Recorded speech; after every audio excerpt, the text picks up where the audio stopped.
Hi, welcome to plus TV.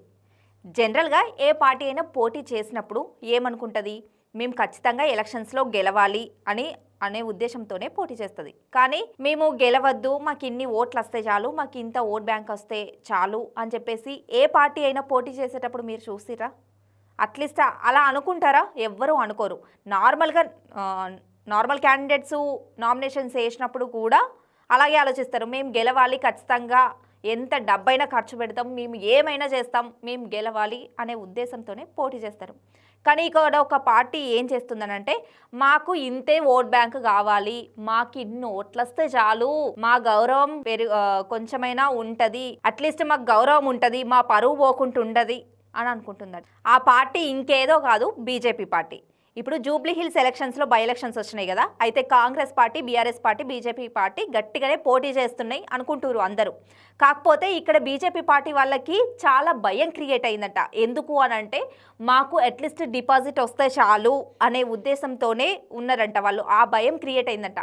ఎందుకు అంటే 2023లో పోటీ చేసినప్పుడు ఓట్ బ్యాంక్ అనేది కనీసం డిపాజిట్లు కూడా దక్కలేదు బీజేపీ పార్టీకి డిపాజిట్లు కూడా దక్కలేదు. సో ఆ ఉద్దేశంతో ఈసారి మాకు డిపాజిట్లు దక్కితే చాలు, మా ఓట్ బ్యాంక్ అనేది మాకు ఉంటే చాలు, కొంచెం ఒక 20% అలా ఓట్స్ వస్తే చాలు అని అనుకుంటుందంట. అంటే మిగతా వాటితో పోల్చుకుంటే గ్రేటర్ హైదరాబాద్లో కొంచెం బీజేపీ పార్టీకి బజ్ అనేది చాలానే ఉంది. అంటే సికింద్రాబాద్లో కిషన్ రెడ్డి గారు పోటీ చేసి 2 టైమ్స్ ఎంపీ అయినారు. సో గ్రేటర్ హైదరాబాద్లో కొంచెం మంచిగానే పట్టుంది అని అనుకోవచ్చు బీజేపీకి.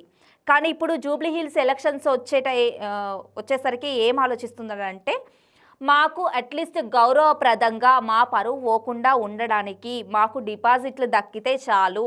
అంటే డిపాజిట్ దక్కాలనంటే ఓట్ బ్యాంక్ని బట్టి, అంటే ఓటు ఎంత పోలింగ్ అయిందని చెప్పేసి దాన్ని బట్టి అందులో 17% అనేది రావాలి. 17% వస్తే డిపాజిట్ దక్కుతుంది ఏ పార్టీకి అయినా సరే. సో 17% రావాలి అని అంటే వీళ్ళకి అంతకుముందు 2023లో పోటీ చేసినప్పుడు ఎంత వచ్చిందంటే 14.11% వచ్చింది. అంటే డిపాజిట్ కూడా దక్కలేదు బీజేపీ పార్టీకి. సో ఈసారి మాకు అట్లీస్ట్ 20% రావాలి, 17% దాటాలి అనే ఉద్దేశంతోనే పోటీ చేస్తున్నాయట. ఆ భయం క్రియేట్ అయిందంట బీజేపీ పార్టీ వాళ్ళకి. సో అలా మాకు విమర్శలు రాకుండా ఉండడానికి పార్టీలో కానీ పార్టీ బయట కానీ ప్రజల నుండి కూడా విమర్శలు రావద్దు, మాకు అట్లీస్ట్ బీజేపీకి ఓట్ బ్యాంక్ కూడా లేదు, డిపాజిట్లు కూడా దక్కలేదు అనే విమర్శలు వస్తాయనే భయం క్రియేట్ అయిందంట లాస్ట్ ఎలక్షన్స్కి ఇప్పటికీ కంపేర్ చేసుకుంటే. సో దీన్ని బేస్ చేసుకొని కిషన్ రెడ్డి గారు, బండి సంజయ్ గారు, ఎంపీలు, ఎమ్మెల్యేలు వీళ్ళందరూ జోరుగా ప్రచారాలు చేస్తున్నారు. ఒక టైంలో జూబ్లీ హిల్స్ ఎలక్షన్స్ పోటీ చేసేటప్పుడు ధర్మపురి అరవింద్ గారు ఏమన్నారు అనంటే, బీసీ వాళ్ళకి ఇస్తే కొంచెం బెటర్గా ఉంటుంది అని చెప్పేసి, గట్టి పోటీ ఇస్తారని చెప్పేసి అన్నారంట. సో అది పట్టించుకోకుండా కిషన్ రెడ్డి గారు తన సన్నిహితుడైన దీపక్ రెడ్డికే టికెట్ ఇచ్చారు.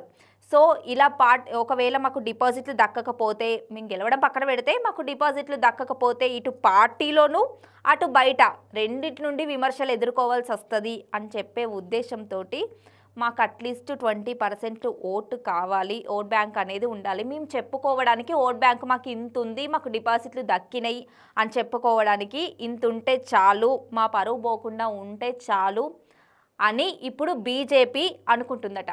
సో ఎలక్షన్స్ అయిపోయి రిజల్ట్స్ వచ్చాక ఏమవుతుందో చూడాలి.